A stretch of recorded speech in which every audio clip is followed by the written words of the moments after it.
It was Tuesday morning, the 20th of July in Vienna.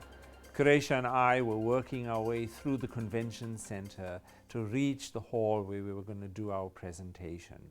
We get there, and what do we have standing in our way? The security guard. "Sorry, sir, we cannot let you in." The hall is full. Here we were, all set to do our presentation, to share with the world the results of our CAPRISA-004 trial on the use of antiretrovirals for the prevention of sexual transmission. Another way of looking at this is a 39% lower incidence rate in the tenofovir gel group. Today is a day to celebrate Africa, CAPRISA. I am so happy is our collaborating center is coming with this news today in this conference. It changed completely the face of what we are doing. The news that a vaginal gel could provide significant protection against HIV infection made world headlines. It was proof of concept that antiretrovirals can be used to prevent sexual transmission of HIV. Each day, 1,000 new infections occur in South Africa. Most of them are young women. When we imagine a world free of AIDS, what is most needed is a form of prevention that women can control. Young women in Africa are the worst hit by HIV. So the CAPRISA-004 announcements brought hope for women worldwide. For study participants at Vulindlela, CAPRISA's research site in rural KwaZulu-Natal, it was a moment to celebrate. It was a game changer in HIV science that earned accolades for the team.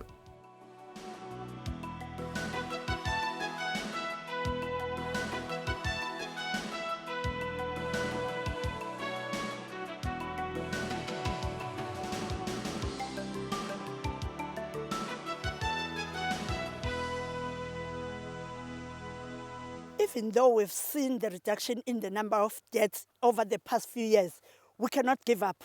As long as there are people who are still becoming infected with HIV, failure is not an option, giving up is not an option.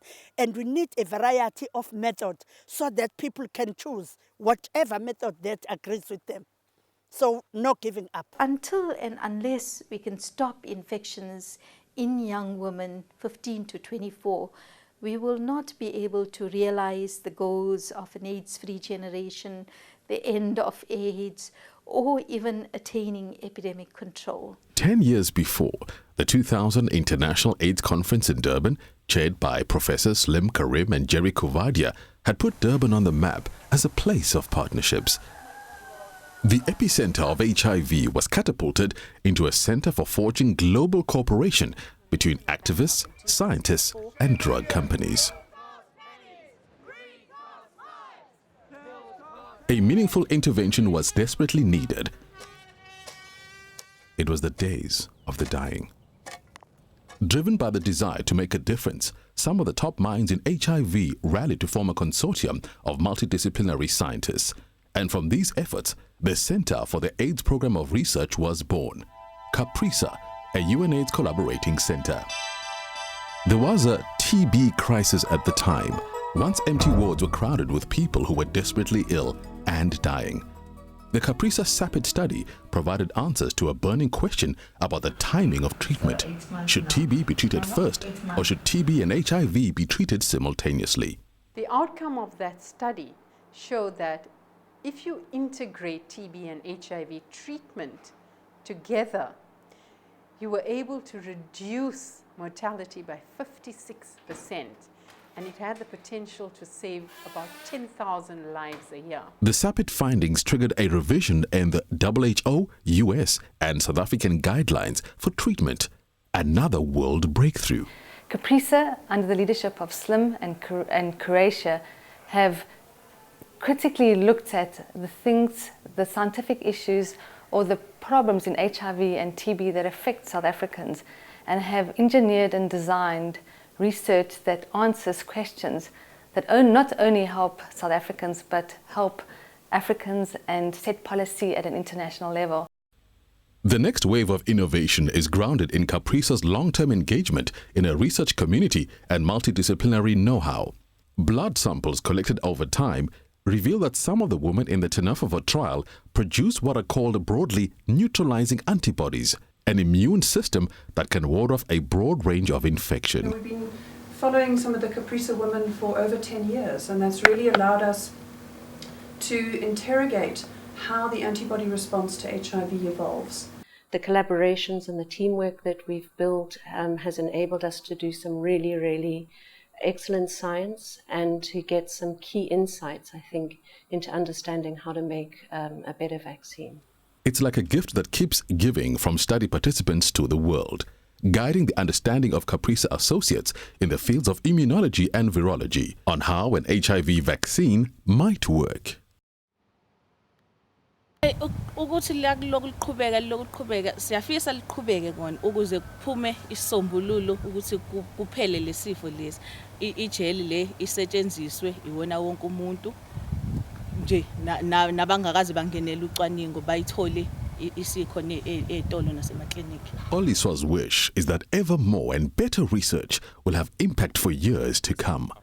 Caprisa hopes to fulfill this wish and is nurturing a new generation of bright young minds through an extensive mentorship program. Investment is needed to ensure retention of children in TB treatment programs. Thank you very much for your attention. Really, it's a privilege to be here from the United States and recognize that triad of mentorship, giving back, and scientific impatience that will lead to breakthrough that we use all the time at PEPFAR to do programs better. The strategy of Caprisa is really what I appreciate the most.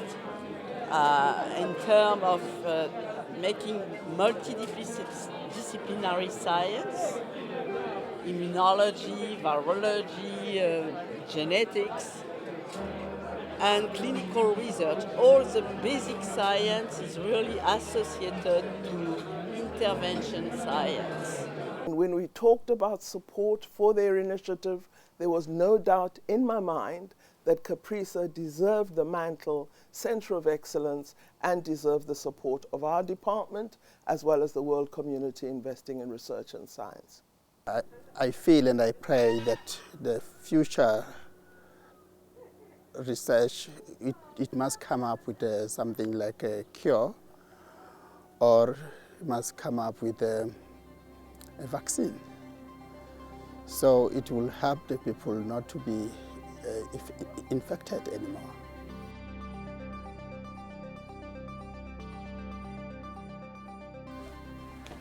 I've learned that there are no shortcuts in medical science.